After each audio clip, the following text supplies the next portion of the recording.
तो बांगलादेशी जन्म प्रमाणपत्र घोटाळा नागपूर जिल्ह्यात आणि नागपूर शहरात पण झालेला आहे। आज महापालिका आयुक्त, तहसीलदार, सगळे अधिकारी होते। एक आश्चर्यजनक आकडा असा आलाय की कलेक्टरचं असं म्हणणं आहे, जिल्हाधिकारी तहसीलदारचं, की नागपूर शहरासाठी 1839 अर्ज आले, फक्त 4च रिजेक्ट फेटाळण्यात आले, 1234 सर्टिफिकेट दिले। नागपूर महापालिकेचं म्हणणं आहे आमच्याकडे फक्त 639 अर्ज आले होते। एवढा तफावत आहे। मग उरलेले 50%, कारण की याच्यासाठी नागपूर महापालिकेने एक सर्टिफिकेट द्यावं लागतं। तहसीलदार म्हणतो 1234 लोकांना आम्ही आदेश दिले, हे म्हणतात आम्ही फक्त 639 लाच एनओसी दिली आणि म्हणून याची व्यवस्थित चौकशी करण्याचे दोघांनी आश्वासन दिलेलं आहे। सर, काय वाटतं, म्हणजे हे सगळे जर एनओसी दिलेली असेल तर हे कागदपत्र कुठून आले, बोगस कागदपत्र आले, कोणी मोठ्या प्रमाणात महाराष्ट्रात 2,23,000 अर्ज आले, त्यातला 1,00,000 अर्जाचे डॉक्युमेंट फेक आहे, फोर्जरी आहे आणि त्यात तहसीलदार कार्यालयात पण मोठ्या प्रमाणात भ्रष्टाचार झालेला आहे, फसवणूक झालेली आहे। म्हणून देवेंद्र फडणवीस सरकारने यांना स्थगिती दिली होती। आज मी पुसदला गेलो होतो, पुसदला पण आता गुन्हा दाखल करीत आहेत। आतापर्यंत महाराष्ट्रात 20 तहसीलमध्ये गुन्हे दाखल करण्यात आले आहेत।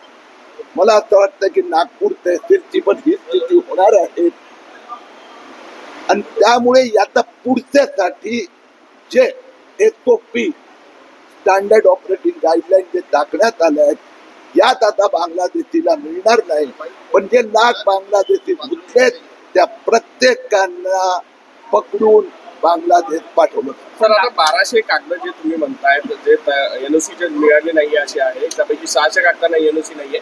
कागदपत्र जर बनावट असेल तर त्याची चौकशी कशी केली जाणार आहे, पुढची प्रक्रिया काय असणार आहे, रद्द केली जाईल? आता 1234 लोकांना नागपूर तहसीलदारने आदेश दिले।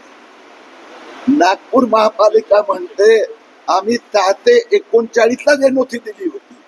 याचा अर्थ नागपूर तहसीलदाराकडे जे 600 एनओसी आल्या होत्या ते कुठल्या होत्या, कशा होत्या, त्याची चौकशी आता तहसीलदार, कमिशनर दोघांनी सांगितलं की आम्ही करतो। नागपूर महापालिका आयुक्त कलेक्टरशी बोलणार, तर याची चौकशी झाल्यावर कदाचित पुढच्या आठवड्यात मी परत देणार आणि जर यात घोटाळा सापडला तर गुन्हा दाखल होईल। दलालाकडून तयार झाले असावे असा तुम्हाला संशय? 100% मालेगाव असो, अनेक ठिकाणी बोगस प्रमाणपत्र छापण्यात आले आहेत, बोगस मृत्यू सर्टिफिकेट। म्हणजे मी तुम्हाला 30 वर्षाचा सुफियान मालेगावचा, तर मालेगावचा रजिस्ट्रार महापालिकेचा आणि मालेगावचा नायब तहसीलदार या दोघांनी मिळून त्याला दिलं 1.5 लाख रुपयात डेथ सर्टिफिकेट दिलं, फेक डेथ सर्टिफिकेट। तर मोठ्या प्रमाणात ते झालेले आहेत। आता राज्य सरकारने SIT नेमली आहे। मी मुख्यमंत्र्यांना अपील केली आहे की ती SIT राज्य स्तरावर करावी, ज्याच्यामुळे जिथे जिथे घोटाळे झाले आहेत अधिकाऱ्याला पण सोडणार नाही। मॉडस ऑपरेंडी सगळीकडे सारखी वाटते का? सगळीकडे मॉडस ऑपरेंडी मॉडस ऑपरेंडी कारण असं आहे की डिझाईन आहे। आता महाराष्ट्र आहे, या 2,23,000 अर्ज आले, त्यात आम्ही काढले 1,000हून अधिक, तर 54 गाव। ह्या 54 पैकी 52 शहरं फक्त मराठवाडा आणि विदर्भात आहे। मग यांनी कॉन्सन्ट्रेट केलेलं आहे, तर या सगळ्यांची चौकशी होत आहे। आता नागपूरची हे पहिल्यांदा माझा आता गेल्या आठवड्यात आकडे आले, आज ते कन्फर्म झालं, तर परत पुढच्या आठवड्यात याचा मी पाठपुरावा करणार आणि जर गोंधळ असेल तर निश्चितपणे आम्हाला ATS किंवा पोलीसला इन्व्हॉल्व करावं। आता आज त्या दोघांनी मान्य केलं की तफावत आहे, मान्य केलंय, तर पुढच्या आठवड्यात त्यांच्या वर्किंग नाहीत राहिलं।